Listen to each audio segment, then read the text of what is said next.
الخير.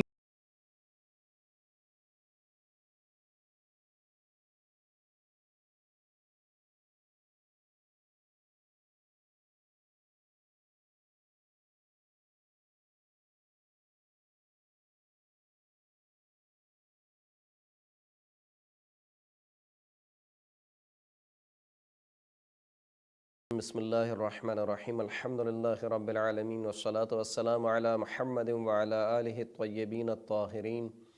واللعنۃ الدائمۃ علی اعدائہم اجمعین اما بعد فقد قال اللہ سبحانہ وتعالی فی کتابہ المجید بسم اللہ الرحمن الرحیم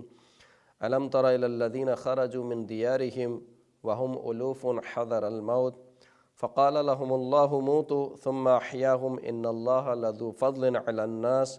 ولیکن اکثر الناس لا یشکرون۔ محترم سامعین کرام، پروگرام قصص القرآن کے ساتھ آپ کی خدمت میں حاضر ہیں،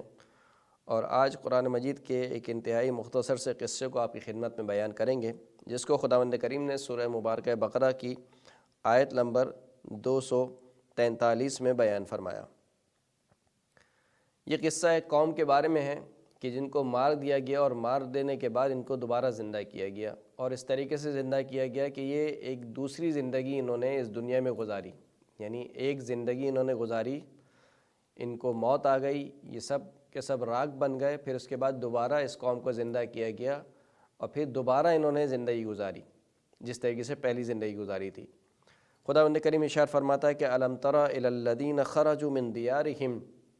کیا تم نے نہیں دیکھا ان لوگوں کو کہ جو اپنے گھروں سے نکلے، وہم الوف، جن کی تعداد بہت زیادہ تھی، حذر الموت، یہ اپنے گھروں سے کیوں بھاگے، کیوں انہوں نے اپنا دیار چھوڑا؟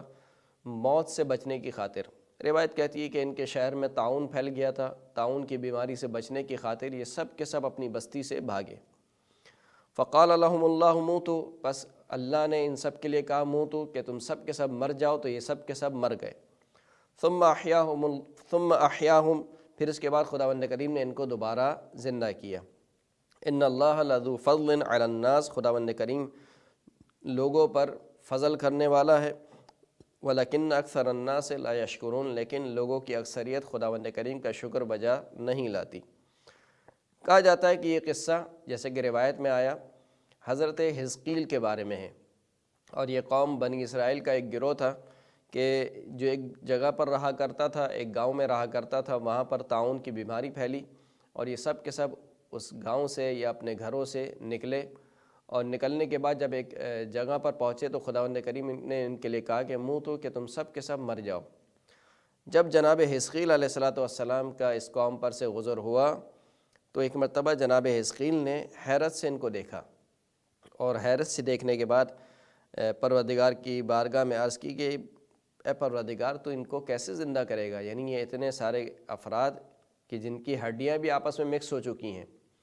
جن کے جو ہے وہ جلد اور جن کا جو گوشت ہے وہ غائب ہو چکا ہے، فقط ہڈیاں پڑی ہوئی ہیں، وہ بھی ایسی ہڈیاں جو سب آپس میں ملی ہوئی ہیں، نہیں معلوم کس کی ہڈی جو ہے وہ یہ ہے، کس کے سر کی ہڈی ہے، کس کے پیر کی ہڈی ہے، تو ان کو کیسے زندہ کرے گا؟ تو یہی روایت میں جس طریقے سے آیا، حمران بن اعین نے حضرت امام محمد باقر علیہ السلام سے سوال کیا کہ یہ قوم کون سی قوم تھی کہ جس کو اللہ نے کہا کہ تم مر جاؤ، پھر اس کے بعد دوبارہ ان کو زندہ کیا؟ تو امام نے ارشاد فرمایا کہ احیاہم حتی نظر الناس الیہم، حمران نے امام محمد باقر کی خدمت میں عرض کی کہ کیا اللہ نے ان کو زندہ کیا یہاں تک کہ لوگوں نے ان کو دیکھا، ثم اماتہم، پھر دوبارہ ان کو موت دے دی؟ یعنی کیا ان کو جو دوبارہ زندہ کیا تھا خداوند کریم نے چند لمحے کے لیے زندہ کیا تھا کہ لوگ ان کو دیکھیں، اور پھر اس کے بعد دوبارہ ان کو موت دے دی خداوند کریم نے؟ ام ردہم الی الدنیا حتی سکنوا، یا پھر ان کو جو خداوند کریم نے دوبارہ زندہ کیا تھا گویا دوبارہ ان کو دنیا کی طرف پلٹایا، یہاں تک کہ دوبارہ انہوں نے اپنے گھر آباد کیے، دوبارہ انہوں نے شادیاں کی، دوبارہ انہوں نے کھانا پینا شروع کیا، ان کی اولادیں ہوئیں؟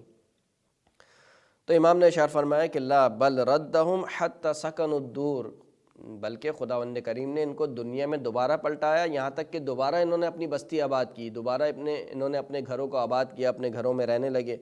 واکلوا الطعام، اور کھانا کھایا، ونکحوا النساء، دوبارہ ان لوگوں نے شادیاں کی، دوبارہ ان لوگوں کی اولاد ہوئی، ومکثوا بذلک ما شاء اللہ، اور پھر جو خداوند کریم نے جتنا ان کو مہلت دی تھی اتنا یہ دنیا میں رہے، ثم ماتوا بآجالہم، پھر اس کے بعد جب ان کی موت کا وقت آ گیا تو دوبارہ خداوند کریم نے ان کو موت دے دی اور یہ مر گئے۔ یہی واقعہ شیخ صدوق نے نقل کیا ہے کہ جب 8ویں امام علی رضا علیہ السلام نے اہل ادیان اور مذاہب کے سامنے مناظرہ کیا تو 8ویں امام نے جاسلیق سے کہا کہ اگر تم حضرت عیسیٰ کو اس بنا پر اپنا رب مانتے ہو، اپنا پروردگار مانتے ہو، کیونکہ وہ مردوں کو زندہ کیا کرتے تھے، تو کہا کہ جاز لکم ان تتخذوا الیسع وحزقیل ربین، تو پھر تمہارے لیے یہ بھی جائز ہو جائے گا کہ تم حضرت یسع اور حضرت حزقیل جو کہ 2 نبی ہیں تم ان کو بھی رب مانو۔ کیوں؟ لأنہما قد صنع مثل ما صنع عیسیٰ ابن مریم، کیونکہ ان دونوں نے بھی وہی کام کیا جو حضرت عیسیٰ ابن مریم نے کیا۔ کیا کام تھا؟ من احیاء الموتى وغیرہ، کہ مردوں کو زندہ کرنا اور اس کے علاوہ دوسرے کام، مثال کے طور پر پیدائشی جو کوڑ کے مرض میں مبتلا ہوتا تھا حضرت عیسیٰ اس کو شفا دیتے تھے، یہی کام بعینی حضرت یسع اور حضرت حزقیل نے بھی کیا۔ تو اگر اس بنا پر حضرت عیسیٰ علیہ السلام رب ہیں، خداوند کریم ہیں نعوذ باللہ، تو پھر تمہیں حضرت یسع اور حضرت حزقیل کو بھی اپنا رب ماننا چاہیے۔ اور پھر امام نے ذکر کیا کہ بنی اسرائیل کی ایک قوم تھی جو اپنے گھر سے، اپنے شہر سے نکلی طاعون کی وجہ سے، جبکہ ان کی تعداد بہت زیادہ تھی۔ فَأَمَاتَهُمُ اللَّهُ فِي سَاعَةٍ وَاحِدَةٍ، تو ایک ہی ساعت میں خداوند کریم نے ان سب کو موت دے دی۔ یعنی ایسا نہیں کہ پہلے ایک مرا، پھر دوسرا مرا، پھر تیسرا مرا، کہا نہیں، ایک ساتھ سب کو خداوند کریم نے موت دے دی، جبکہ ان کی تعداد بہت زیادہ تھی۔ فَعَمَدَ أَهْلُ تِلْكَ الْقَرْيَةِ فَحَضَرُوا عَلَيْهِمْ حَذِيرًا فَلَمْ يَزَالُوا فِيهَا حَتَّى نَخِرَتْ عِظَامُهُمْ وَصَارُوا رَمِيمًا، پس اہل قریہ والے اس جگہ پر آئے اور اس جگہ پر رہنے لگے، یہاں تک کہ انہوں نے ایک زندگی کا ایک دور گزارا اور ان کی جو ہڈیاں تھیں وہ مر گئے، اور مرنے کے بعد ان کی جو ہڈیاں تھیں وہ بھی بوسیدہ ہو گئیں۔ فَمَرَّ بِهِمْ نَبِيٌّ مِّنْ أَنْبِيَاءِ بنی اسرائیل، تو بنی اسرائیل کے انبیاء میں سے ایک نبی اس بستی پر گزرا، فَتَعَجَّبَ مِنْهُمْ، اور ان سے تعجب کیا، وَمِنْ كَثْرَةِ الْعِظَامِ الْبَالِيَةِ، اور یہ جو اتنی بوسیدہ بہت ساری ہڈیاں تھیں ان کو دیکھ کر بہت تعجب ہوا کہ خدایا یہ اتنی ساری ہڈیاں، ان کا گوشت گل سڑ گیا ہے، ان کے جلد باقی نہیں رہی، یہ ہڈیاں آپس میں مکس ہو چکی ہیں، نہیں معلوم کس کی ہڈی ہے، کس کا سر ہے، کس کا پیر ہے، نہیں معلوم ہے، یہ کیسے زندہ ہوں گے؟ فَأَوْحَى اللَّهُ تَعَالَى إِلَيْهِ، پس خداوند کریم نے اس نبی کی طرف وحی کی، أَتُحِبُّ أَنْ أُحْيِيَهُمْ لَكَ فَتُنذِرَهُمْ، کیا تم یہ پسند کرتے ہو کہ میں ان کو دوبارہ زندہ کروں اور تم ان کو ڈراؤ، یعنی خداوند کریم کے عذاب سے ان کو پھر تم ڈراؤ؟ قال نعم یا ربی، اس نبی نے کہا کہ ہاں پروردگار میں یہ پسند کرتا ہوں۔ فَأَوْحَى اللَّهُ إِلَيْهِ أَن نَادِهِمْ، پس خداوند کریم نے اس وحی کی طرف وحی کی کہ تم ان کو پکارو، یعنی ان بستی والوں کو پکارو، آواز دو۔ فقال، تو اس نبی نے کہا کہ ایتها العظام البالیہ، اے بوسیدہ ہڈیوں، قومی بإذن اللہ، اللہ کے اذن سے کھڑی ہو جاؤ۔ اس نبی نے ان ہڈیوں کو مخاطب کرتے ہوئے کہا کہ اے بوسیدہ ہڈیوں، اللہ کے اذن سے کھڑے ہو جاؤ۔ فقاموا احیاء، پس وہ سب کے سب زندہ ہو گئے، اجمعون، سب کے سب، کوئی ایک بھی ان میں سے مردہ باقی نہ رہا، سب کے سب زندہ ہو گئے۔ ينفضون التراب عن رؤوسهم، کس طریقے سے کھڑے ہوئے؟ اس طریقے سے کھڑے ہوئے کہ وہ زندہ ہوتے ہوئے اپنے سروں سے دھول مٹی کو جھاڑتے تھے،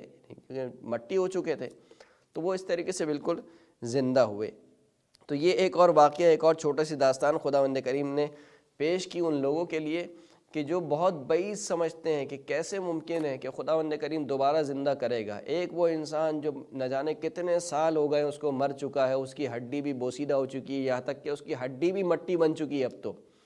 یعنی گوشت اور جلد کی بات تو آپ چھوڑیں، جو اس کی ہڈی ہے وہ بھی مثال کے طور پر اب مٹی بن چکی ہے، اب اس کو خداوند کریم کیسے زندہ کرے گا؟ تو خداوند کریم جا بجا قرآن مجید میں ارشاد فرما رہا ہے کہ دیکھو، جو پروردگار پہلی خلقت پر قادر ہے وہ دوسری خلقت پر قادر کیوں نہیں ہے؟ یعنی وہ پروردگار جب تم کچھ نہیں تھے تو اس نے تمہیں خلق کر دیا، اب تو تم پھر بھی کچھ نہ کچھ، چلو مٹی ہی صحیح، مٹی تو ہو تم، تو وہ پروردگار اب دوبارہ تمہیں زندہ کرنے پر قادر کیوں نہیں ہے؟